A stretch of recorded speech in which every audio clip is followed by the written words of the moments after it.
بسم اللہ الرحمن الرحیم۔ السلام علیکم۔ جب اللہ تعالیٰ نے حضرت آدم علیہ السلام کو پیدا کیا اور ان کی پیٹھ پر ہاتھ پھیرا تو ان میں سے ان کی اولاد کی وہ ساری روحیں باہر آ گئیں جنہیں وہ قیامت تک پیدا کرنے والا تھا۔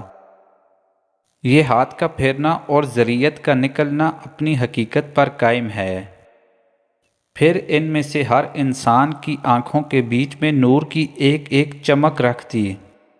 پھر انہیں آدم کے سامنے پیش کیا تو آدم نے کہا، اے میرے رب، یہ لوگ کون ہیں؟ اللہ تعالیٰ نے فرمایا، یہ تمہاری ذریت اولاد ہیں۔ پھر انہوں نے ان میں سے ایک ایسا شخص دیکھا جس کی دونوں آنکھوں کے درمیان کی چمک انہیں بہت اچھی لگی۔ انہوں نے کہا، اے میرے رب، یہ کون ہے؟ اللہ نے فرمایا، یہ داؤد ہیں۔ انہوں نے کہا، اے میرے رب، اس کی عمر کتنی ہے؟ اللہ نے کہا، 60 سال۔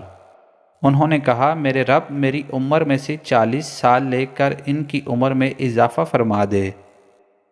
پھر جب حضرت آدم علیہ السلام کی ساری عمر ختم ہو گئی اور ان کے پاس 40 برس رہ گئے تو موت کا فرشتہ آیا تاکہ ان کی روح قبض کرے۔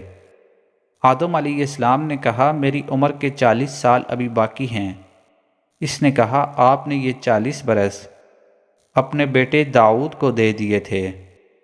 آدم علیہ السلام نے انکار کر دیا کیونکہ وہ عالم زر میں وعدہ کیے تھے اور ملک الموت کے آنے کے وقت انہیں یاد نہ رہا، چنانچہ ان کی اولاد بھی انکاری بن گئی۔ حضرت آدم علیہ السلام بھول گئے تو ان کی اولاد بھی بھول گئی۔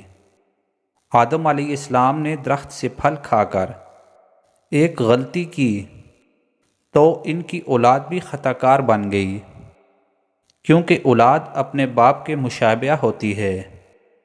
لہذا داؤد علیہ السلام، جن کی عمر 60 سال تھی، اللہ نے 40 سال کا اضافہ کر دیا، اور اللہ ہی تمام ہونے والی اور ہو چکی باتوں کو جاننے والا ہے۔ سبحان اللہ۔